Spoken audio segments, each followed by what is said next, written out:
Welcome sa Tinagalog Novela, damang-dama sa sariling wika. Huwag kalimutang mag-like, share, at mag-subscribe para sa mas marami pang kwento. My Vampire System. Kabanata 126, Sundan ang Usok.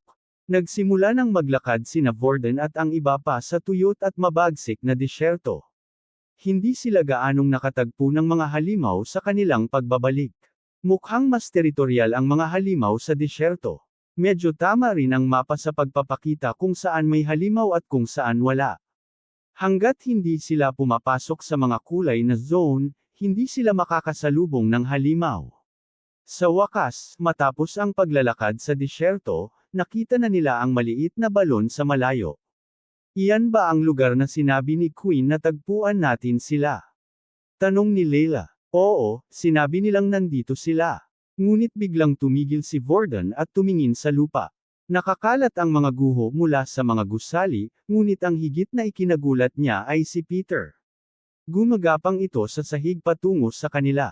Nasugatan ang kanyang mga binti at baka nabalian pa ng ilang tadyang. Tanging mga braso lang niya ang ginagamit para gumapang. Peter, anong nangyari? Tanong ni Layla at mabilis na lumapit, lumuhod sa tabi niya. Pero patuloy lang itong gumapang, hindi siya pinansin. Kailangan ko, bulong ni Peter. Kailangan kong mabawi ang mga kristal, kung hindi, kamumuhian nila ako. Ayoko nang mabuhay. Biglang tumigil si Peter nang may matamaan ang kamay niya. Peter, sapat na, sabi ni Vorden habang lumuhod at hinawakan siya sa balikat. Kalahating wala sa wisyo si Peter, ngunit iisa ang laman ng kanyang isip, patuloy na lumaban. Kaya niyang tiisin ang matinding sakit ng pagpapahirap, pero hindi niya kayang tiisin ang kamuhian ng lahat. Na-realize niyang mali ang naging desisyon niya noon, at gusto niyang baguhin iyon. Gusto niyang baguhin ang sarili niya. Hindi siya tinatanggap ng iba, pero mas higit niyang kinamumuhian ang sarili niya. Ngunit nang marinig niya ang mga salita ni Vorden, parang may kumalas sa pagkakakadena sa isip niya. Itinaas niya ang ulo at nakita si Vorden sa harap niya. Agad na bumalong ang luha sa kanyang mukha. Patawad, Vorden, umiiyak na sabi ni Peter. Kinuha nila ang mga kristal. Sinubukan ko talaga, pangako. Alam ko, sagot ni Vorden. At doon, nawala ang lahat ng lakas ni Peter at tuluyang nawala ng malay. Ano kaya ang nangyari sa kanya? Tanong ni Layla. Si Erin, hindi pinansin si Peter at agad kinuha ang bag na nasa ibabaw ng guho. Wala na, sabi ni Erin. Kinuha nila ang mga kristal natin. Ibig sabihin malinaw na kung anong nangyari, sagot ni Vorden. Sandali, nasaan si Queen? Wala siya rito, sabi ni Layla. Hindi naman natin matatanong si Peter, sagot ni Erin. Malamang dinala rin nila si Queen. Bagamat posible, nagduda ang dalawa. Alam nilang may shadow ability si Queen, pati kakayahan niya bilang isang vampire. Kung emergency man, tiwala silang kaya niyang lumaban. Maliban na lang kung mga high level ang umatake, pero sa palagay ni Vorden, hindi ganoon. Kung malalakas ang mga iyon, hinarap na nila dapat ang grupo, hindi hinintay si Peter na mahiwalay. Baka mga tauhan ng second years, pero hindi nila dapat sinaktan si Peter ng ganito. Kung tatanggihan niya, dapat pinatay na siya para hindi makapagsumbong. Pero bakit iniwan siyang buhay? Naisip ni Vorden. Mula sa bag, kinuha ni Erin ang isang maliit na first aid box. Parang metal briefcase na may pulang krus sa ibabaw. Pinindot niya iyon. Agad na nag-transform ang Melita at naging isang maliit na droid. Paano ako makakatulong? Tanong ng robot. Si estudyanteng Peter, gamutin mo kung anong kaya mong gawin. Tumakbo ang robot at nagsimulang mag-scan kay Peter. Inilabas nito ang maliliit na kagamitan at inumpisahang gamutin si Peter. Gagaling ba siya? Tanong ni Layla. Oo, kaya ng robot na yan gamutin kahit medyo seryosong pinsala.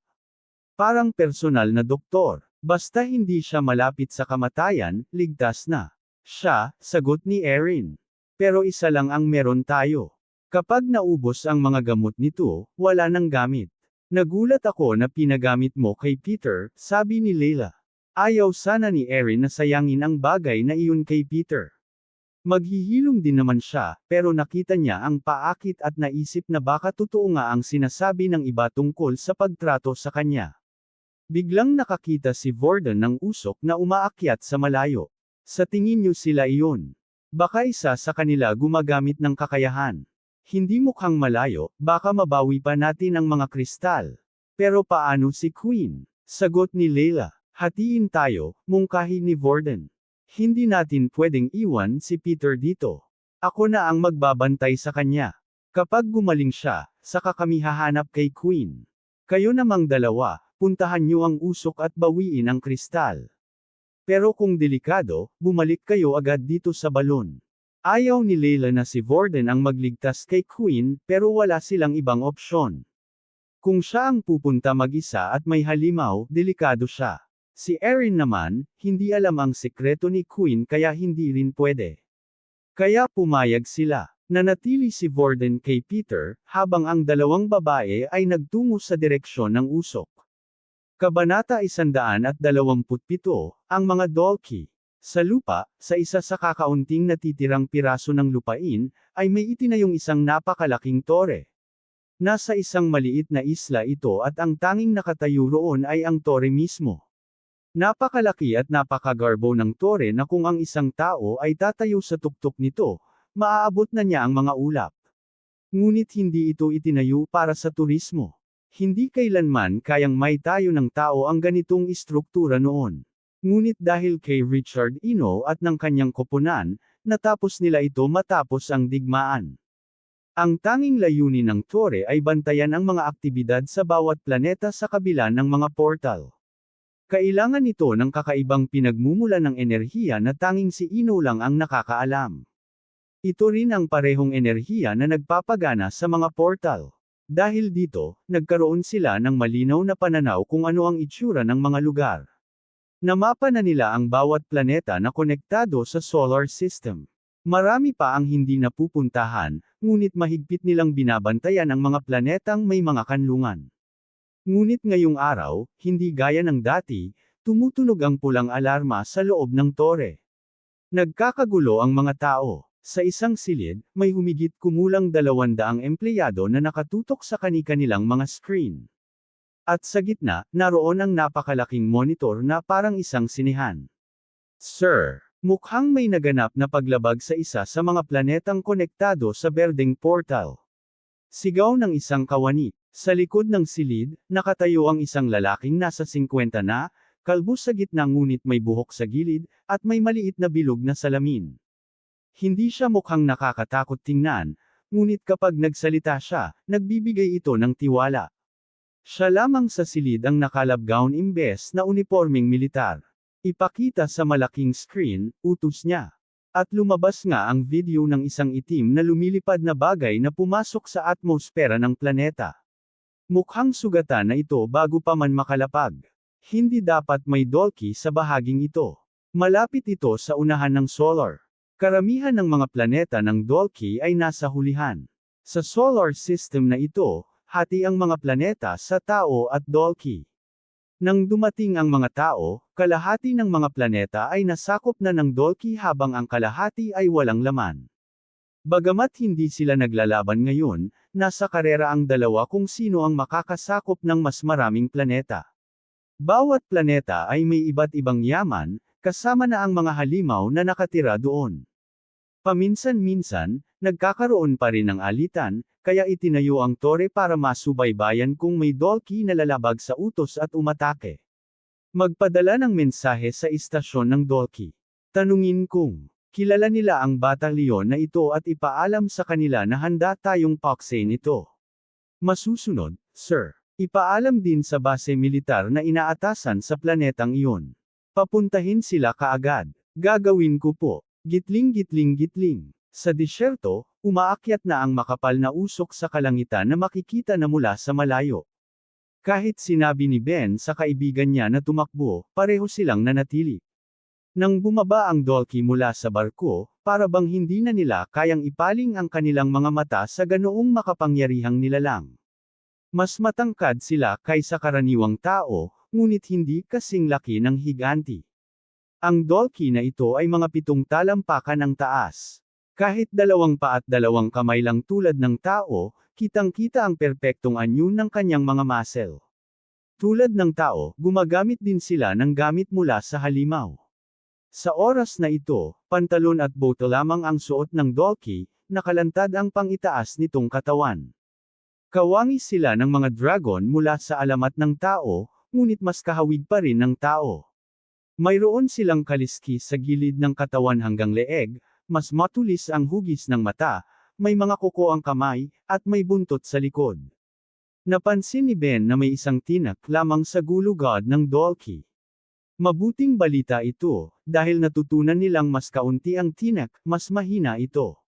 Sa bawat ebolusyon ng dolki, nadaragdagan ang tinak. Kaya't isa lamang ang tinak nito, ibig sabihin, pinakamahinang uri. Baka may laban tayo, sigaw ni Ben. Huli na para tumakbo, pero kung sabay natin haharapin. Ngunit kilala ang mga dolki na mas mahusay kaysa tao sa lahat ng aspeto. Mas mabilis, mas malakas, at mas matalino. Alam ni Ben na wala silang laban kung tatakbo sila, kaya't wala siyang pagpipilian kundi lumaban. Kinuha niya ang kanyang pamalong bakal at inihanda ito. Handa ka na ba, Hugo? Tanong niya, ngunit walang sagot. Sa halip, ilang segundo ang lumipas at may narinig siyang thud. Paglingon niya, nakita niyang nakabulagta na si Hugo sa buhangin, patay. Hindi alam ni Ben kung paano nangyari iyon. Sa takot, sumugod siya at buong lakas na inihampas ang pamalo, ngunit isang kamay lang ng dolki ang hamarang at dinurog ito. Laking gulat ni Ben, dahil taglay niya ang kakayahang lakas ng 5 ulit kumpara sa normal na tao. Ngunit nilamon ng dolki ang kanyang lakas ng walang hirap. Ang baho ng lugar na to, sabi ng dolki. Kabanata 128, Pagbabalik. Patuloy na naglalakad ang 2 babae sa disyerto. Walang bakas ng paa sa buhangin dahil mabilis itong tinatangay ng hangin, kaya ang tanging mapagkakatiwalaan nila ay ang mapa at ang itim na usok na nakikita nila sa malayo. Sandali lang. Erin, dahan-dahan naman, ang init-init dito, reklamo ni Layla. Habang si Layla ay nahihirapan sa init at gustong maglakad lang sa normal na bilis, si Erin naman ay parang nagmamarcha ng mabilis, halos jogging na. Hindi ko pwedeng hayaang makuha nila ang kristal natin. Kapag naisumat nila iyon at nawala ang puntos natin, mawawala rin ang pwesto natin bilang number 1. E ano ngayon? Hindi naman sulit na ipagsapalaran ang buhay natin. Kahit wala iyon, makakakuha pa rin tayo ng magandang ranggo. Bakit ba napaka-importante sa iyo ang pagiging number 1? Sa unang pagkakataon, huminto si Erin at nakatayo lang sa buhangin. Nakakuyom ang kamao niya, pero bago pa siya makapagsalita, kinagat niya ang sariling labi para pigilin ang sarili. Halika na, malapit na tayo. Ngayon, halos natatakpan na ng makapal na usok ang tanawin sa unahan nila. Hindi nila malaman kung saan ito nanggagaling, pero alam nila na masyadong marami ang usok para sabihing galing lang ito sa isang abilidad. Wala namang masusunog sa disyerto, kaya ano bang pinag-uugatan ng ganitong usok? Naisip ni Layla. Habang naglalakad sila, napansin bigla ni Layla ang isang maliit na itim na tuldok. Sa langit, palapit ito ng palapit at tila bilog ang hugis, may tumutulo pa mula sa ilalim. Hoy, ano yun? Tanong ni Layla. Hindi ko alam, baka abilidad ng iba. Siguro kaya mong hulihin, sagot ni Erin. Plano nga ni Layla na gawin iyon. Bago pa bumagsak ang bagay na iyon sa lupa, pipigilan niya ito gamit ang kanyang kapangyarihan. Nakahanda rin si Erin sakaling masyadong mabigat iyon para kay Layla. Nang malapit na sa kanila ang bagay, nagawa ni Layla na pigilan ito at dahan-daang lapitin. Pero ilang segundo lang, agad niyang binitiwan at nahulog iyon sa buhangin. Tumama ito ng malakas at gamulong papalapit sa kanila, may bakas ng pulang likido na sumisipsip sa buhangin. Ulo yun, sigurado ako, ulo talaga yun, di ba? Nanginginig na sabi ni Layla. Baka ulo ng isang hayop, o baka may kinalaman sa usok. Hindi pa natin alam, malamig na tugon ni Erin. Paano ka nananatiling kalmado? Kailangan na nating umalis dito. Mas mahalaga ang buhay natin kaysa sa mga kristal na yan.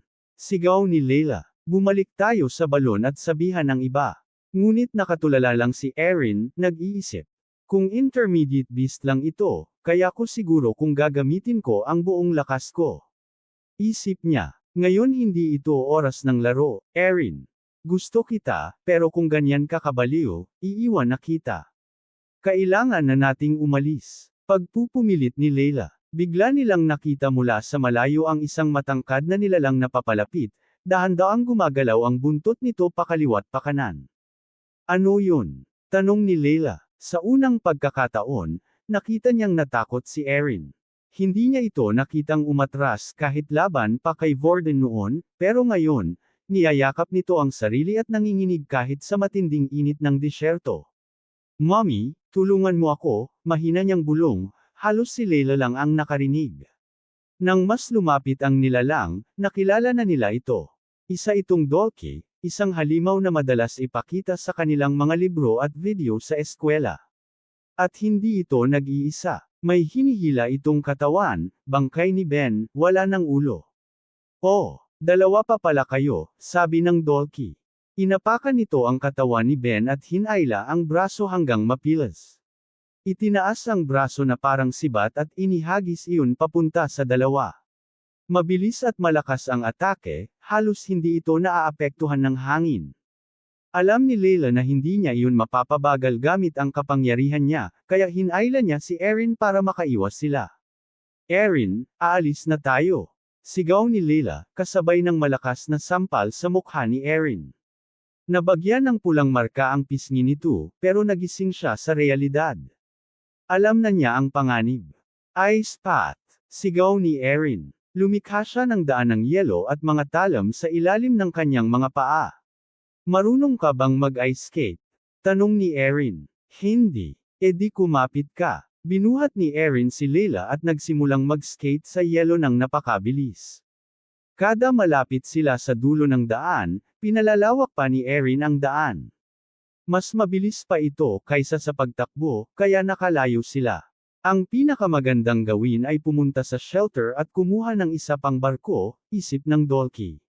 Pero kapag nauna silang magbigay ng babala, problema iyon. Kailangan ko silang pigilan. Hindi alam ng dalawang babae na kung hindi shelter ang pupuntahan nila, baka hindi na sila pansinin ng Dolki. Pero sa kasamaang palad, akala nito ay doon sila patungo. Ang totoo, pabalik sila sa balon upang balon si Vorden at ang iba. At masama pa, tinatabangan ng Dolki ang daan pabalik sa shelter. Pwede silang dumaan sa mas mahabang ruta, pero natatakot si Erin na nakatutok na sa kanila ang halimaw. Ang tanging pag-asa niya ngayon ay si Vorden. Kabanata 129 ang aking pamilya. Matapos tapusin ng droid ang pag-aayos ng mga sugat ni Peter, bumalik ito sa anyong parang malito kung saan. Ito unang lumabas. Ibinuhos muli ito ni Vorden sa bag at pinasan si Peter papunta sa isa pang gusali na hindi nasira sa labanan nila ni Ben. Walang kama sa ikalawang gusali pero mas mabuti na iyon kaysa manatili sa labas sa ilalim ng tindi ng araw sa disyerto. Pinagmamasdan ni Vorden si Peter na nabalutan ng benda mula ulo hanggang paa. Kahit ang mga sugat na kailangang tahiin ay inayos ng maliit na droid. Bagaman, hindi rin naman iyon magiging malaking problema kapag nakahanap sila ng taong may kakayahang manggagamot. Agad nagagaling si Peter at mawawala ang lahat ng bakas ng pinsala. Samobra ba tayo? Mahina niyang tanong sa sarili. Samobra. Nagbibiro ka ba? Sagot ni Ratten. Nakakalimutan mo ata na halos ipinahamak tayo ng taong yan. Ratten, nakalimutan mo ba kung bakit tayo nilikha? Sagot ni Vorden. Baka pinagdadaanan ni Peter ang parehong sitwasyon ni SIL. At kung hindi dahil sa atin, hindi kakayanin ni SIL ang lahat. Subukan mo namang maawa kay Peter. Biglang kumilos si Peter habang natutulog, hanggang sa damilat ang mga mata niya at dahan-daang itinaas ang kanyang katawan. Hinaplos niya ang tagiliran niya at napansing hindi na ganoon kasakit. Kung ako sa iyo, dahan-dahan lang sa paggalaw, sabi ni Vorden. Malamang tinurukan ka ng robot ng morpina o kung anong pampamanhid, hindi mo lang nararamdaman ang sakit pero andyan pa rin iyon. Humiga ka na lang at magpahinga. Sumunod si Peter at muling humiga sa sahig. Nakita niya ang alang-inang ekspresyon sa mukha ni Worden at nagsimulang magsalita.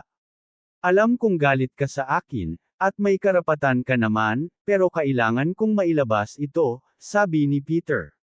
Patuloy na umiwas ng tingin si Worden, kunwari walang pakialam, kahit interesado talaga siya sa sasabihin ni Peter. Hindi ko pinili ang paaralan o ang mga bully kaysa sa inyo. Pinili ko ang pamilya ko. May ate ako, o siguro dapat kong sabihing nagkaroon ako ng ate. Hindi kami mayaman, pero nag-ipon ang pamilya ko ng kaunting credits hanggang sa nakabili sila ng antas 3 kakayahan para sa ate ko bago siya pumasok sa militar. Siya ang pag-asa ng pamilya. Pero sa 2nd taon niya, namatay siya sa isang misyon. Napakalaking dagok nun sa amin, lalo na sa mga magulang ko. Wala nang paraan para makabili sila ng kakayahan para sa akin. Sinabi nila na huwag na akong magpursigi. Huwag akong sumunod sa yapak ng ate ko dahil baka mapahamak din ako. Pero gusto kong guminhawa ang buhay nila, kaya nang pumasok ako rito, nangako ako sa sarili ko na papalitan ko ang papel ng ate ko.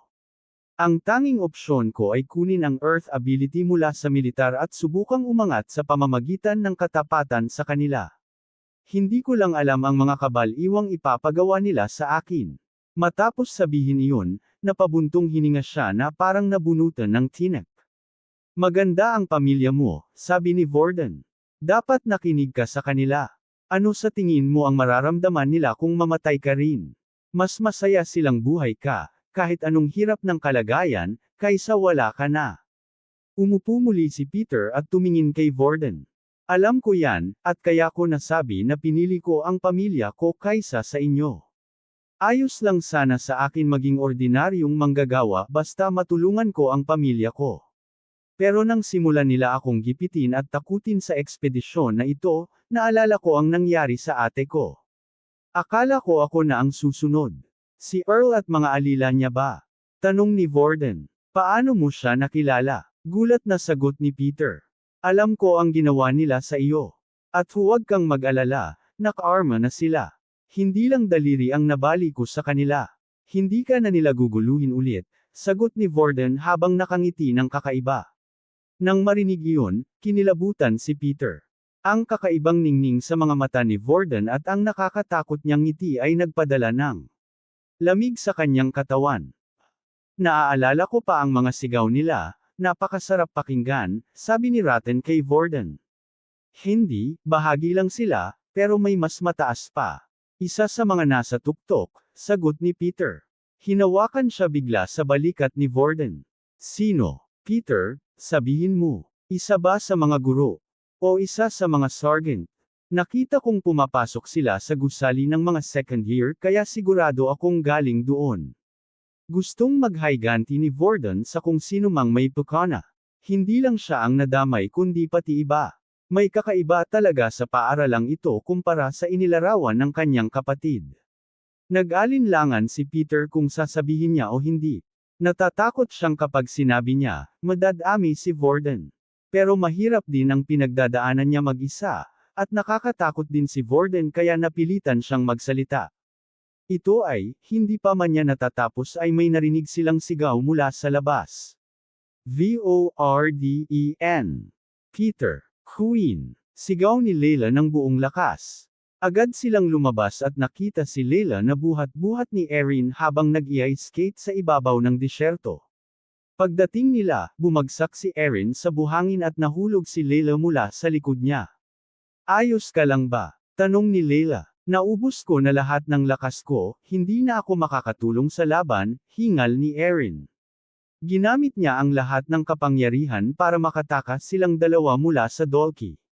Nakalayo nga sila, pero alam niyang hindi pa niya ito natakasan. Ramdam pa rin niya ang presensya nito na papalapit. Paglingon nila sa isang buhanginang burol, nakita nila ang figure nitong dahan-daang lumalapit. Anong nangyari? Tumatakbo ba kayo sa mga kumuha ng crystals? Tanong ni Peter na kinakabahan. Hindi, isa itong Dolki, sagot ni Leila, at halatang halata ang takot sa kanyang mukha. Kabanata 130, Pakikipaglaban sa Dolki. Sa malayo sa disyerto, mabagal na naglalakad si Queen sa maluwag na buhangin, pabalik sa balon ng tubig. Pawis na pawis siya, at bawat patak na bumabagsak sa buhangin ay natutuyo agad bago pa siya makagawa ng isa pang hakbang. Sa kabutihang palad, hindi naman siya nakalayo ng husto sa balon. Ang problema, pakiramdam niya ay napakahina niya, at lalo pa siyang nanghihina sa bawat minuto. Dahil dito, bumagal ang kanyang paglakad. Siguro hindi magandang ideya na tiisin ang init ng araw, naisip niya. Kahit mas mataas ang kanyang mga stats kaysa normal na tao, mas mahina pa rin ang nararamdaman niya kaysa sa kanila. Ang tanging dahilan na naiisip niya ay mas matindi ang sikat ng araw sa planetang ito kaysa sa Earth o sa Red Portal Planet, kung saan kalahati ng taon ay gabi. Ngayon, halos puno na ulit ang kanyang MC points at sabik na siyang gamitin ang kanyang Shadow Cloak. Pero bago pa niya ito magawa, biglang nagbigay ng babala ang system. Matagal na pagkakalantad sa araw ay nakumpirma. Ang iyong katawan ay higit pang hamina. Lahat ng stats ay mababawasan ng 80%. Ano to? Sigaw ni Queen. 80%. Agad siyang napaluhod, habang dahan-daang nanghihina ang kanyang katawan. Nagsimula rin siyang makaramdam ng pagkirot at pangangati ng balat, para bang nasusunog ang kanyang buong katawan. Ano ang nangyayari sa akin? System. Tulungan mo ako. Ipaliwanag mo. Sigaw niya. Isa ka ng vampira, sagot ng system. Hindi mo ba naaalala ang mga nabasa mong vampire fantasy books? Siyempre, kapag matagal kang nakabilad sa araw, may masamang epekto. Ano ang mangyayari kung magtagal pa ako sa araw? Tanong ni Queen, halatang nag-aalala. Well, patuloy na bababa ang iyong stats hanggang sa tuluyan kang poof. Sagot ng system na parang wala lang. Hindi. Ayokong malaman kung ano ang ibig sabihin ng poof. Na yan. Skill activated, Shadow Cloak. Mula sa kanyang mga paa, unti-unting bumalot sa kanya ang anino, hanggang sa buong katawan niya ay natatakpan. Parang isang nilalang nagawa sa purong anino, kahit nasa ilalim ng matinding araw. Sa kadiliman, mahirap siyang makita ng iba, pero sa gitna ng disyerto, lalo lang siyang kapansin-pansin. Dama ni Queen na bumabalik na ang kanyang lakas, at muli niyang nagagamit ang kanyang katawan ng normal. Stats have returned to normal. Hindi pa puno ang kanyang MC points, pero ayos lang. Habang kasama niya sina Erin at Vorden, may proteksyon siya. Kaya nagmadali siyang bumalik sa grupo. Gitling. Isang dolki. Sigurado ka? Tanong ni Vorden. Bago pa sila makasagot, may nakita silang itim na aninong lumilipad mula sa langit, pabagsak diretso sa balon. Bumagsak ito sa metal na makina at nagdulot ng matinding pagyanig. Pagkaalis ng alikabok, lumitaw ang isang nilalang, isang dolki. Ano itong basurang ito? Tanong ng dolki habang binubuhat ang sirang bakal. Hindi ito isang kanlungan. Pagtingala niya, nakita niya ang 4 na estudyanteng nakatayo. Sabihin ninyo sa akin kung nasaan ang kanlungan, ngayon. Nang ituro siya ng halimaw, halos manginig sa takot si Layla. Me. Eat it o over there, yutal niya habang nanginginig. Salamat. Pero hindi ko pwedeng hayaan na malaman ninyo na nandito ako. Hinugot ng dolki ang bakal at hinudyas itong sibat gamit ang kanyang mga kuko. Hindi ko pwedeng bigwan ang aking misyon. Itinapon niya ang sibat papunta sa mga estudyante. Agad lumikha ng ice barrier si Vorden. Hindi sapat yan. Sigaw ni Erin habang nakahiga pa rin. Gumamit siya ng huling lakas niya para magpatong ng isa pang ice wall. Nakita ito ni Layla at pilit niyang pinabagal ang sibat gamit ang kanyang isip. Si Peter naman, biglang sumugod. Peter, anong ginagawa mo? Umatras ka. Sigaw ni Vorden. Kaya ko ring tumulong. Sagot ni Peter, saka lumikha ng earth wall. Nabutas ng sibat ang unang yelo, ang ikalawa, at halos ang lupa bago ito tuluyang huminto. Mukhang medyo lumalakas na ang mga earthlings, sabi ng dolki.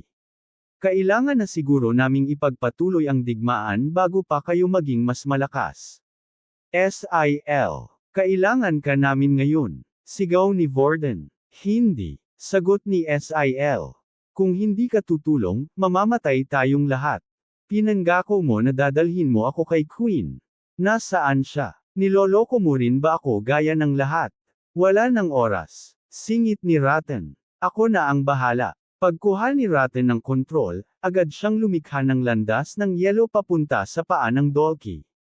Hoy, halimaw. Kapag tumigil yan, pagbabarilin mo ng mga palaso, Layla. Walang nagawa si Layla kundi sumunod, pero kahit tumama ang palaso sa hita ng Dolki, tumalbog lang ito. Damn it! Mura ni Ratten, saka gumamit ng malakas na apoy. Nilamon ng apoy ang buong paligid ng Dolki. Akala nila'y nagtagumpay na sila, pero biglang nawala ang apoy, hinihigop ng Dolki papunta sa kanyang bibig. Salamat sa pagkain, sabi nito. Matagal-tagal na rin mula noong huli akong kumain ng ganito kasarap. Hopeless na, bulong ni Erin. Masyado itong malakas, mamamatay tayong lahat. Pero biglang, skill activated, Shadow Void. Ang paligid nila ay nabalutan ng kadiliman. Ano to? Kapangyarihan ba ng Dolki? Tanong ni Layla. Hindi. Wala pa akong narinig na ganito, sagot ni Vorden. Maging ang Dolki ay nagulat. Ano itong kakaibang anino na bumalot sa kanila?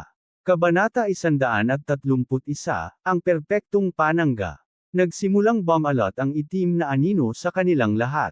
Unti-unti nitong nilamon ang buong paligid hanggang sa ang buong lugar ay napuno ng kulay lilang anino. Buwisit, mamamatay na tayong lahat, sabi ni Layla. Pero napansin ni Erin na ang Dolki ay nagmamasid din sa paligid, halatang litong-lito sa mga anino, na parabang ngayon lang ito nakakita ng ganito. Tingnan niyo, parang hindi rin niya alam kung ano ito. Kaya siguro hindi pa siya umatake. Hindi nakapagtataka kung matakot ang isang nilalang sa hindi nito alam. At sa pagkakataong ito, nakakita ang Dolki ng isang bagay na hindi pa niya nasisilayan. Umupo ito na parang handa para sa anumang mangyayari. Naramdaman nito na may kung anong nasa loob ng mga anino kasama nila, isang bagay bukod sa apat na tao sa harapan niya. Biglang may lumipad na tila claw-like na pulang linya papunta sa Dolki mula sa likod nito. Naramdaman nito ang kapangyarihan ng atake, kaya mabilis niyang tinaas ang kanyang mga braso sa hugis X para protektahan ang sarili. Tumama ang mga linya ng enerhiya, pero hindi gaanong nakasakit sa Dolki. Habang nagbaba na sana ito ng kamay, may dumating pang apat na magkasunod na atake. Paulit-ulit itong hamarang gamit ang balat nitong matibay na parang bakal. Bagamat hindi nasaktan ang Dolki, sa unang pagkakataon ay napaatras ito dahil sa isang atake. Pagbaba ng kanyang mga kamay, laking gulat niyang may isa pang estudyante sa harap niya. Ah, ikaw pala, sabi ng Dolki. Bata pa itong Dolki at kakaunti pa lang na matatandang tao ang nakasalubong niya, at ni isa man ay hindi siya napaatras sa kanilang pinakamalalakas na tira, ganoon din ang mga halimaw na umatake sa kanya. Pero ngayon, sa isang maliit na planetang ito, may nakaharap siyang batang tao na nakagawa ng ganoon. Nang pinakawala ni Queen ang unang atake, nawala ang kanyang shadow cloak at nakita na siya ng lahat. Ang problema, kakaunti na lang ang MC points niya. Mayroon siyang 70 nang una niyang gamitin ang shadow cloak, 80 nang dumating siya, at nang gumamit siya ng Shadow Void, 30 na lang ang natira. At kailangan niyang gamitin iyon ng maingat. Isinuot din niya ang Shadow Equip sa kanyang kamay at paa. Si Queen ba yan? Sigaw ni Peter. Ano tong kapangyarihan? Hindi ko maintindihan. Napansin ni Erin ang relo ni Queen, nasa antas 6 na ito. Kung mas malakas pa ang kailangan ng kanyang abilidad kumpara sa akin, ibig sabihin siya ang gumawa ng Shadow Circle na to. Ibig sabihin, tinatago niya ang totoong lakas niya. May dahilan siya, sagot ni Layla. Pero ngayon, hinaharap niya ang isang kalaban na baka hindi niya kayang talunin. Wala nang silbi ang mga palaso ni Layla, ubos na ang MC ni Erin, at masyadong mahina si Peter. Ang natitirang makakatulong ay si Vorden. Pakiusap, tulungan mo si Queen, sabi ni Layla. Kailangan niyong magtulungan. Pero si Ratten ang kontrolado ng katawan. Kamusta ang bata? Tanong ni Ratten. Tulog pa rin siya, sagot ni Vorden. Kung ganun, ako na ang bahala, sabi ni Ratten. Muling pumulot ng bakal na wasak ang Dolki at ginawa itong sibat gamit ang kanyang mga kuko. Hinihinala ko hindi ako makakalabas sa mundong ito ng anino, kaya hindi ako makatakas. Kung hindi, sayang ang lakas mo sa paggawa nito, sabi ng Dolki. Hindi alam ng Dolki na kaya nilikha ni Queen ang bilog na ito ay para masarhan ang sikat ng araw at makalaban siya ng buo. Tingnan natin kung gaano kakalakas. Sigaw ng Dolki, sabay hagis ng sibat ng ubod bilis. Hindi niya kayang saluhin yun mag-isa. Sigaw ni Layla. Kailangan natin siyang tulungan. Mabilis na tumakbo sina Layla at Vorden, pero sobrang bilis ng sibat at umabot agad kay Queen.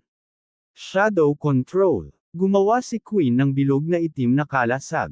Hindi yun tatagal, sabi ni Erin. 4 kaming sabay-sabay bago napigilan yun. Bakit hindi na lang siya umiwas? Pero kay Vorden, may pamitik na ideya. Pagdikit ng sibat sa anino, parang huminto ito sa ere at bumagal ng sobra. Mabilis na inalis ni Queen ang anino at lumihis sa gilid, hinayaang lumampas ang sibat. Perpekto, bulong ni Vorden. Ang shadow ability ni Queen ay halos perpektong pananggalaban sa Dolki. Kahit gaano kalakas ang atake, bumabagal ito. Si Queen, bilang isang vampire, ay tila perpektong kontra sa Dolki. Sumugod si Vorden at naghagis ng Ice Spear. Nabali agad iyon pero nakuha ang atensyon ng Dolki, iyon lang ang pakay niya. Ang boring nyo, sabi ng Dolki. Mas interesado ako sa kanya. At biglang sumugod ito kay Queen. Alam ni Queen na kahit gamitin niya ang Windwalk Boots, hindi siya makakatakas. Kailangan niyang lumaban. Pero alin ang gagamitin niya? Ang Blood Swipe ay walang epekto. Hoy, bata, sigaw ni Vorden. Masyadong matigas ang balat niya. Tirahin mo siya mula sa loob. Sa loob, naisip ni Queen. Alam na niya ang gagawin. Tumalon ang Dolki at tinarget si Queen ng malakas na bagsak ng mga kamay. Nilagay ni Queen ang anino sa ibabaw niya at bumaon doon ang mga kamao ng Dolki. MC-2100s.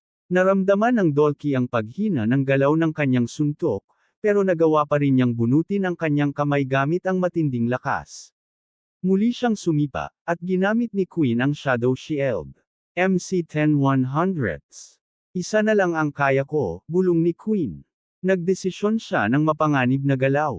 Nang muling sumuntok ang Dolki, ibinalot niya ang anino sa kamao nito. MC-0100s. Nagsimulang maglaho ang Shadow Void. Ilang segundo na lang at tatamaan siya ng araw. Skill, Daze. Kahit maliit ang tsansa, sinubukan niya. Daze successful, your opponent has been stunned. Mabilis na nag-flash step si Queen sa likuran ng Dolki at inihanda ang kanyang pinakamalakas na atake, ang Hammer Strike na pinagsama sa Blood Spray.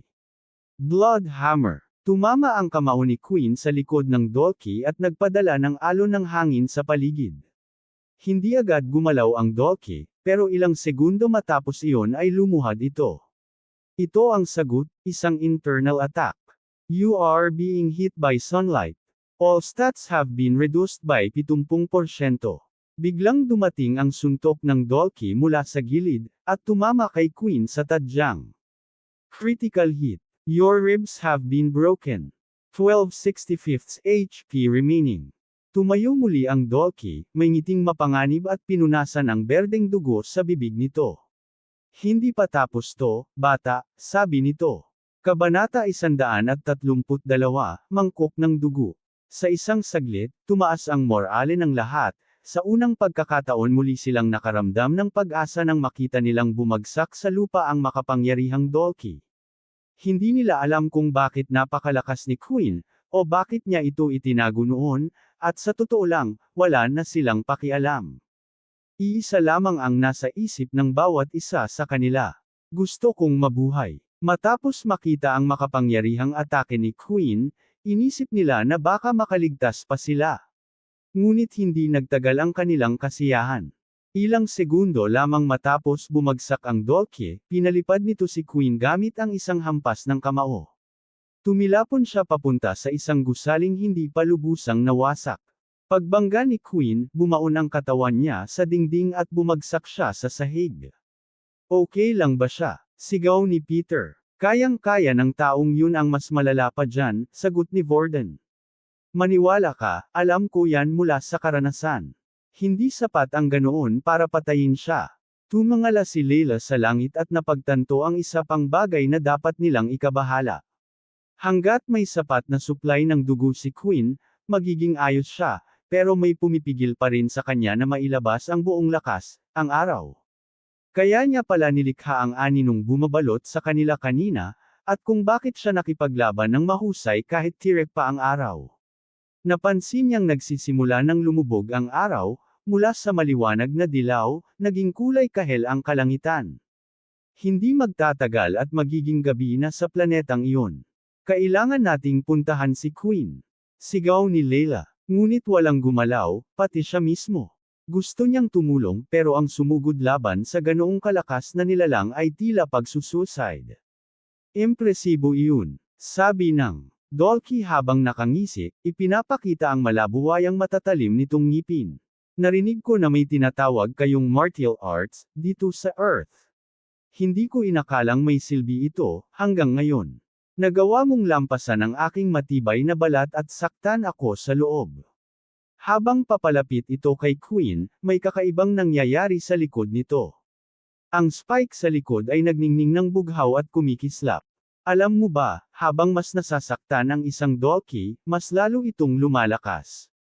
Sabay ngisi nito. Ramdam ng lahat ang kakaibang enerhiya na lumalabas sa bawat pagningning ng spike. Ngunit nang tangkain itong lumapit, tila may puwersang pumipigil dito, nagpapabagal sa galaw niya. Galing ba ito sa batang iyon? Pero imposible, hindi na siya gumalaw mula nang likhain niya ang mga sibat ng yelo, isip ng Dolki. Buang ka, sigaw ni Layla kay Vorden, na nakaunat ang dalawang kamay. Sa loob ng isip ni Vorden, si SIL na ang may kontrol. Subukang agawin si Queen sa akin, ha? Sigaw niya. Dahan-daang tumingin ang Dolki sa direksyon ni Vorden. Ang batang ito, pero bakit bigla siyang lumakas? Hindi ganyan dati. Ang sabi, mahina kayong mga Earthlang, at mga estudyante lang kayo. Lalo itong natuwa at nasabik sa laban. Namangha naman ang iba sa lakas ng telekinesis ni Vorden. Dahil ginamit niya lahat ng MC points mula sa ibang kakayahan at ini-focus sa telekinesis. Samantala, pinilit bumangon ni Queen. Wala siyang magawa kundi gamitin ang blood bank. 100 milliliters ng dugo ginamit. 50 happy na ibalik. 63/65. Puno na ang blood bank. Mabilis siyang gumaling, ngunit may isa pang problema, bumagsak ang kisame ng gusali, kaya tinamaan siya ng araw, dahilan para maging mabagal at mahina. Vorden, hanggang kailan mo siya mapipigilan? Tanong ni Layla. Hindi sumagot si SIL. Hindi niya kilala si Layla, at ayaw niya makipag-usap. Kahit ganoon, hindi niya tuluyang napipigilan ang Dolki. Dahan-dahan itong sumusulong gamit ang puwersa. Kasabay nito, nakitang tumatayo si Queen habang tuluyan ng lumulubog ang araw. Kahit dumilim na, paano pa rin lalaban si Queen laban sa ganito kalakas na nilalang? Naisip ni Layla. Naalala niya bigla ang sinabi ni Queen dati, na lumalakas siya sa bawat dugong iniinom niya. Hindi niya alam ang detalye, pero gagawin niya ang lahat para makatulong. Lumapit siya kay Erin. Alam kong mahina ka na, pero kaya mo bang gumawa ng mangkok na yelo? Kailangan mo akong pagkatiwalaan. Pagod na pagod si Erin, ngunit itinaas ang kamay at bumuo ng mangkok na yelo. Kinuha ni Layla ang isang palaso at hiniwa ang palad ni Erin. Damaloy ang dugo papunta sa mangkok. Pagkatapos ay siya naman ang nagdugo, at sumunod si Peter. Kung gusto mong mabuhay, hayaan mo akong gawin ito. Mariing sabi ni Layla. Sa huli, pati kay Vorden kumuha siya ng dugo. Napuno ang mangkok, saka siya tumakbo kay Queen. Queen, ayos ka lang? Tanong niya. Oo, hihintayin ko lang lumubog ang araw. Hindi ako gaanong magagamit habang maliwanag. Mabuti na lang at napigilan siya ni Vorden, sagot ni Queen. Pagtingin nila, halos lubog na ang araw. Uminom ka nito, sabi ni Layla, iniabot ang mangkok. Ano ito? Dugo naming lahat. Baka makatulong sa iyo. Alam ni Queen na hindi pa niya natitikman ang dugo ni Vorden, Erin, at Peter. Ibig sabihin, makakadagdag iyon ng 3 puntos sa stats niya. Hindi siya nagdalawang isip at ininom ito ng isang lagukan. 65-65 HP. Puno na ang blood bank. Dagdag 2 puntos sa agility. Dagdag 1 libreng stat point. Lumabas ang isa pang mensahe. Hindi ka naapektado ng sikat ng araw. Lahat ng stats ay bumalik sa normal. Napangiti si Queen. Kabanata 133, Dugo ng Anino. Pagkatapos inumin ang dugo sa mangkok, pakiramdam ni Queen ay parang isa siyang bagong tao. Napuno ang kanyang blood bank, at ang buong katawan niya ay tuluyang gumaling. Pero ang pinakamaganda sa lahat, tuluyan nang lumubog ang araw sa likod ng abot-tanaw, at gabi na ngayon. Hindi ko na kaya, sobrang pagod na ako, reklamo ni SIL.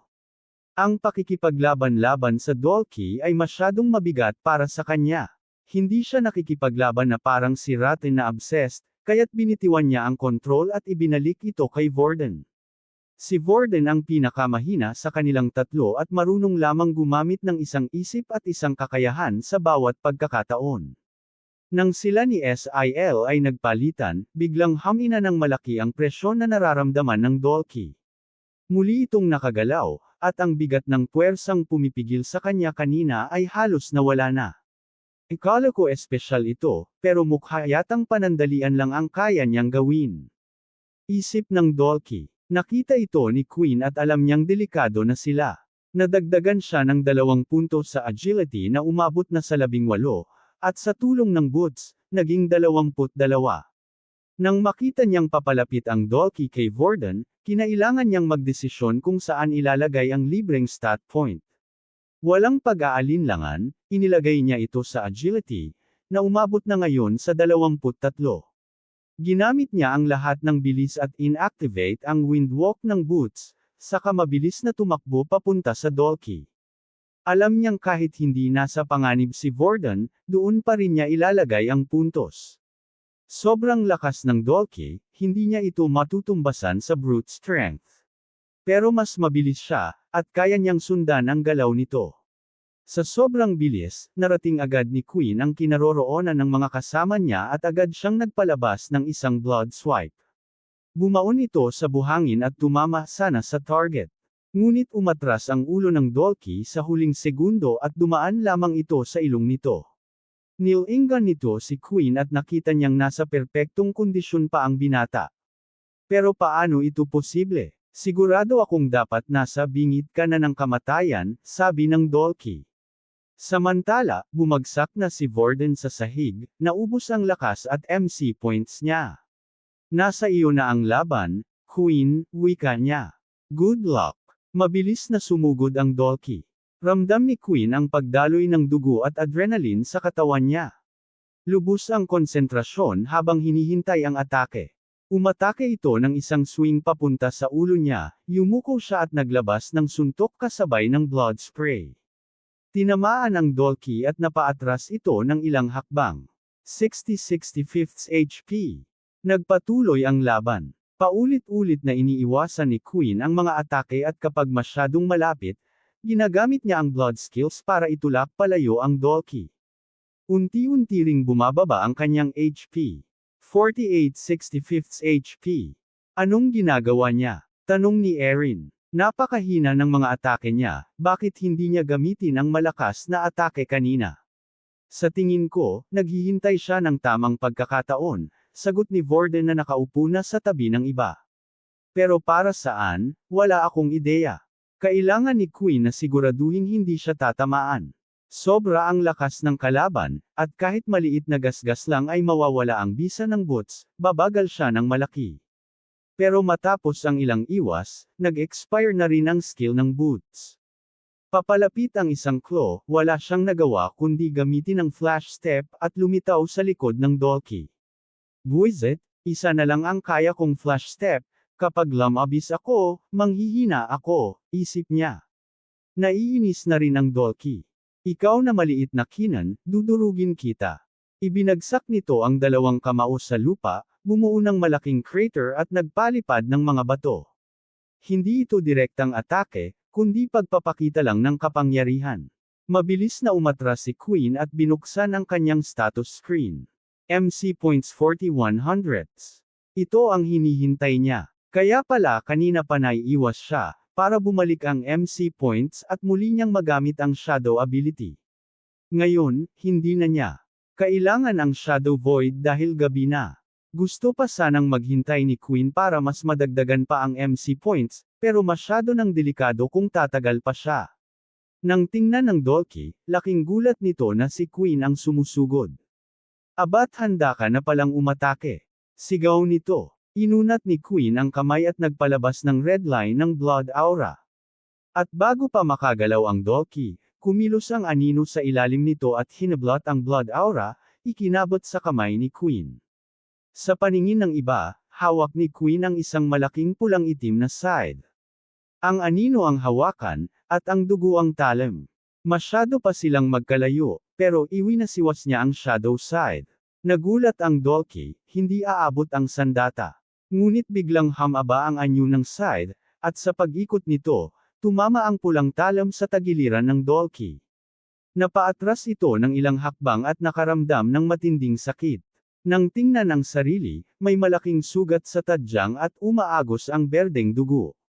Ito ang resulta ng buong linggong ensayo ni Queen sa silid ni Logan, ang pagsasanib ng kanyang shadow skills at blood skills. Sa dami ng pagkakamali, ito ang kanyang nakuhang solusyon. Kabanata 134, Isang Sakripisyo. Sa bagong atake ni Queen, pinagsama niya ang kanyang shadow control at blood swipe, at tumama iyon sa katawan ng Dolki. Tulad ng dati, nabasag ito at nawala kagaya ng normal niyang blood swipe. 47/65 HP. 35/100 of a mega coulomb. Ang pagsasama ng kanyang shadow skills at blood skills ay nakalikha ng mas malakas na kombinasyon. Dahil konektado ang shadow sa blood swipe, nadagdagan ito ng puwersa mula sa lakas mismo ni Queen. Dahil sa shadow, naging flexible at mas madali niyang naigagalaw ang atake. Nagdagdag din ito ng dagdag na puwersa at momentum, kaya't mas naging malakas at mas mahaba ang abot ng atake kumpara sa natural na 5 metro lamang ng blood swipe. Ngunit may dalawang problema pa rin. Kapag tinamaan ang shadow na humahawak sa blood swipe, o kung hindi siya sapat na mabilis, makakawala ito. At kapag tumama ang atake, agad itong nawawala kaya't isang beses lang ito magagamit. Siyempre, gumagamit din ito ng MC points, ngunit wala siyang magagawa tungkol doon. Patuloy na tumutulo ang dugo ng Dolki sa buhangin, ngunit ang tinak sa likod nito ay mas mabilis na tumitibok at mas maliwanag ang pagningning. Nang makita ni Queen na nasugatan ng Dolki, nakaramdam siya ng kasabikan at muling sumugod. Halika, umatake ka ulit. Sigaw ng Dolki. At ginawa nga iyon ni Queen. Bumuo siya ng blood swipe sa hangin at saka ito inagaw gamit ang kanyang shadow. Pagkatapos ay ibinagsak niya ito mula sa itaas pababa sa Dolki. Mabilis ang atake, halos hindi ito naasahan ng Dolki. Naipatong lang nito ang mga braso sa oras para harangin ang atake mula sa itaas. Nang tumama, natamba ang Dolki sa lupa. Tumutulo ang berdeng dugo sa mga bisig nito, ngunit hindi nito pinansin at agad muling sumugod. Bobo ba ang Dolki na ito? Naisip ni Layla. Ikala ko matatalino sila, mas higit pa sa atin. Pero bakit parang basta-basta lang itong sumusugod? Maging si Queen ay nagsimulang mangamba. Oo, tumatalab ang kanyang mga atake, ngunit kakaiba ang ikanikilos ng Dolki. Gayunpaman, wala siyang ibang magawa kundi ipagpatuloy ang laban. Muling bumuo si Queen ng Shadow Scythe, ngunit nakaiwas ang Dolki sa pamamagitan ng pagtalon. Mas bumilis ba ito? Gulat ni Queen. Parang nakalimutan mo, wika ng Dolki. Sinabi ko na sa iyo, habang mas nasusugatan kami, mas lalo kaming lumalakas. Ibinagsak nito ang kamao pababa sa mukha ni Queen. Agad niyang ginamit ang shadow para salubungin ang suntok, ngunit mabilis na sumipa ang Dolki sa tagiliran niya. Masyado itong mabilis para mailipat niya ang shadow bilang depensa. Tumama ang sipa at natapon siya sa gilid, muli na namang nabali ang kanyang mga tadyang. 365 HP. Blood Bank has automatically been activated. 53/65 HP. Habang nasa ere, nagsimulang gumaling ang katawan ni Queen at bumalik sa ayos ang kanyang mga buto. Ipinirmi niya ang dalawang kamay sa buhangin upang pabagalin ang kanyang pagkakahampas at sa huli huminto siya. Hindi ko siya matatalo, sabi ni Queen. Kahit ibigay ko ang buong lakas ko, masyado pa rin siyang malakas. Magpakatino ka, Queen. Sigaw ng system sa kanyang isipan. Bago ka palang naging vampire, ilang linggo pa lang. At sa tingin mo kaya mo nang talunin ang kalaban na ganito? Darating din ang panahon na lalakas ka, pero ang pinakamahalaga ngayon ay ang mabuhay ka. Ngunit paano siya makakaligtas? Ubos na ang kanyang blood bank. Ang tanging paraan na naisip niya ay makakuha pa ng dugo. Kung makarating siya kina Layla at sa iba pa, mapupuno niya muli ang blood bank at baka sapat iyon upang paulit-ulit na makapaglabas ng blood attacks hanggang sa mamatay ang kalaban. Handa na ulit gamitin ang boots at ang windwalk skill. Mabilis siyang sumugod sa Dolki na nakangisi, worry na sisiyahan sa laban. Napansin din ni Queen ang takot na nakaukit sa mukha ng kanyang mga kasamahan. Kaya ko ito. Kailangan kong kaya. Sigaw niya. Diretso siyang tumakbo, at nang akmang aatake ang Dolki. Flash step. Nakaiwas siya at dumiretso papunta sa mga kasama. Samantala, nakarating na si Layla kina Erin at dalawa pa, at sabay-sabay nilang pinanood ang laban na nakabukas ang mga bibig.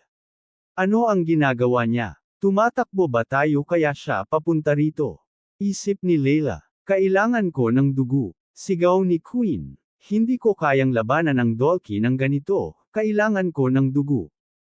Agad na naghiwa ng palad si Layla, at si Erin naman ay bumuo muli ng mangkok na yelo.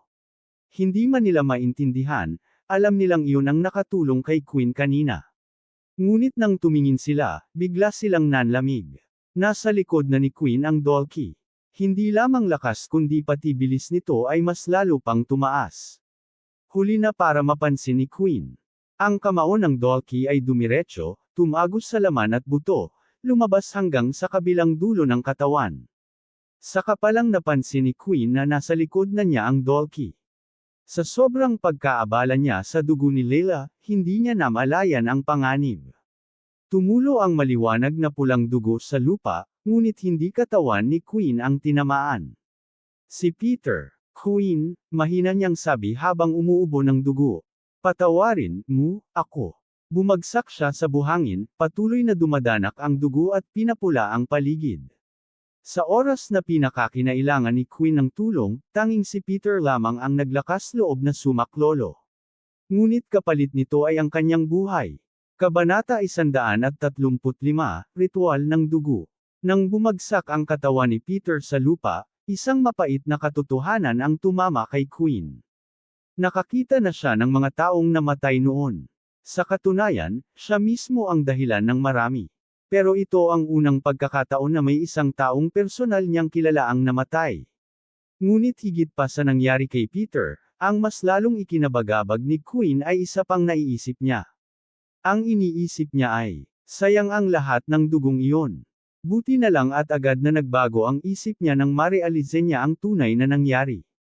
Peter, sigaw niya. Kailan siya nakapunta roon? Tanong ni Layla nang marinig ang sigaw ni Queen. Abala ako sa pagtitig kay Queen, hinihintay siyang bumalik dito, sagot ni Erin. Ako rin. Malamang nagsimulang gumalaw papunta kay Queen nang makita niya ang Dolki, dagdag ni Vorden. Pero bakit nangyari ito matapos pa natin pag-usapan ang tungkol sa pamilya niya na nagmamahal sa kanya? Tumingin ang Dolki sa katawan ni Peter na nasa sahig. Napakamarangal niya. Ang lipunan ay dapat nakabatay sa pagsasakripisyo ng mahihina para mapanatili ang malalakas. Ganoon eksakto ang paraan ng mga Dolki. Siya'y naging walang pag-iimbot, at ang sakripisyo niya ay magpapalakas sa mga susunod na henerasyon ng tao. Sayang lang dahil mamamatay din kayong lahat kasama niya. Ito na, naisip ni Queen. Habang papalapit ang Dolki, ubos na ang kanyang mga panlaban. Nagamit na niya ang MC niya, at ang natitira na lang ay ang orihinal niyang mga kasanayan. Papatayin kita, sigaw ni Queen. Kahit mamatay ako, binuksan niya ang parehong palad at mabilis na sumugod. Nang makaramdam siyang sapat na ang layo, pinakawalan niya ang isang blood spray mula sa kanyang kamay. Kaunti mang napaatras ang paa ng Dolke, sapat iyon para magbigay ng pag-asa. 4865 HP. Karaniwan, hindi nakakasakit ang mga atakeng ito. Pero kahit pa lumalakas ang Dolke kapag nasusugatan, hindi ibig sabihin na tumitibay din ang depensa nito. Mabigat ang pinsalang inabot niya mula sa mga atake ng Shadow Side ni Queen. Isa pang bugzo ng dugo ang pinakawalan. 4365 HP. Hindi tumigil si Queen at sunod-sunod na binato ang blood spray. Hoy! Mukhang gumagana. Sigaw ni Layla. Ngunit kabaligtaran ang inaakala ni Layla, nagdududa si Vorden. Hindi niya alam kung paano gumagana ang mga atake ni Queen dahil hindi pa niya ito ipinapaliwanag. At parang guni-guni niya lang ba o totoo, na tuwing ginagamit ni Queen ang atakeng iyon, lalo siyang namumutla. 3865 HP. 3365 HP. Papatayin kita. Sigaw ni Queen. At kapag tapos na ako sayo, sisipsipin ko ang dugo mo hanggang maging butot balat ka na lang. Nagpatuloy siya sa pagsigaw ng mga mura, kahit hindi na rin niya alam kung ano ang kanyang sinasabi. Pero sa gitna ng laban, isang magandang balita ang dumating. Blood spray has leveled up. Blood spray is now level 2. Nang gamitin niya muli ang bagong antas ng kasanayan, mas malakas itong pinakawalan hanggang napaatras ang kanyang kamay. Mas mahaba rin ang naaabot ng dugo, at ngayong tumama ito sa Dolke, mas maraming berdeng dugo ang umagos mula sa sugat nito. 2865 HP. 2365 HP. Habang magkalayo na ang dalawa, agad na lumapit ang grupo kay Peter. Inilipat nila siya ng pahiga. Nakagugulat na kahit malaki ang sugat niya, humihinga pa rin siya. Anong gagawin natin? Iyak ni Layla. Mamamatay siya sa pagdurugo. Hindi ba't pwede nating gamitin ang robot? Hindi yun dinisenyo para magpagaling ng ganitong uri ng sugat, sagot ni Erin. Mas mabuti pa siguro kung tapusin na natin siya dito, biglang sabi ni Vorden. Nanlaki ang mga mata ng dalawang babae, hindi makapaniwala sa narinig. Malika, Vorden. Alam kong nagkasala si Peter sa amin noon, pero hindi ba't kaya na nating patawarin siya? Sigaw ni Layla. Umiling si Vorden. Maling intindi, Layla. Matagal ko nang pinatawad si Peter. Pero sinasabi ko ito para sa kanya. Tumingin siya kay Peter. Tingnan niyo, nagdurusa siya. 2 minuto na siyang nagdurugo, at baka 3 na lang ang natitira bago siya tuluyang mamatay. Mas mapayapa kung tatapusin na natin ang paghihirap niya ngayon. Pero wala na silang oras para magpasya. Biglang tumigil ang tunog ng blood spray. Nang lumingon sila, nakita nila si Queen na nakaluhod na, habang nakatayo pa rin ang Dolke, bagaman sugatan at umaagos ang berdeng dugo. Hindi niya napansin, pero naubos na pala ang kanyang stamina. Dahil sa paglakas ng blood spray, mas malaki rin ang enerhiyang kinakain nito. Sa sobrang paggamit, napagod ang katawan niya, puno ng pawis at pulikat ang mga kalamnan. Tinitigan niya ang Dolke, hindi makapaniwala na nakatayo pa rin ito matapos ang lahat ng pinsala. Sinubukan niya ang huling baraha. Daze skill ineffective. At gaya ng inaasahan, wala itong epekto. Buwisit. Kung si Peter nga ay lumaban, kaya ko rin. Sigaw ni Vorden sabay sargo. Ngunit bago pa siya nakalapit, isang malaking makinang bagay ang lumipad at bumagsak sa pagitan ni Queen at ng Dolke. Mga bata, umatras kayo. Lumayo kayo riyan, utos yan. Dumagundong ang boses mula sa bagay na iyon, isang mech. Kasunod pa noon, isa pang mech ang bumagsak. At agad na nakipaglaban ang 2 mech sa Dolke. Malalakas ang mga ito, halos kapantay ng Dolke, kahit na mas mabagal at hindi gaanong maliksi. Halika, Queen! Sigaw ni Vorden habang binubuhat si Peter sa balikat. Lumayo na tayo rito. Tumakbo sila patungo kina Layla at Erin. Ngayon, mas mapatla na ang mukha ni Peter, at halos pumikit na ang kanyang mga mata. Lumuhad si Queen sa tabi niya at tinitigan siya sa mata. Pasensya na, Peter. Niligtas mo ako. Wala man siyang luha, malinaw ang lungkot sa kanyang tinig. Ngunit bigla, nagsalita ang sistema. Kung nais mo siyang iligtas, kailangan mong kumilos agad. Maaari ko siyang iligtas. pero imposibleng maghilam ang sugat niya nang walang manggagamot.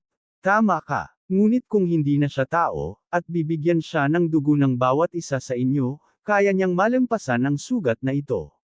Hanggat hindi sira ang kanyang puso at utak, mabubuhay siya. Ikaw ang may desisyon, pero kailangan mong magpasya agad. Nais mo bang i-activate ang ritual ng dugo? Salamat sa walang sawang pagsuporta sa aking channel Tinagalog Novela. Sana wag nyo kalimutan mag-subscribe. Salamat.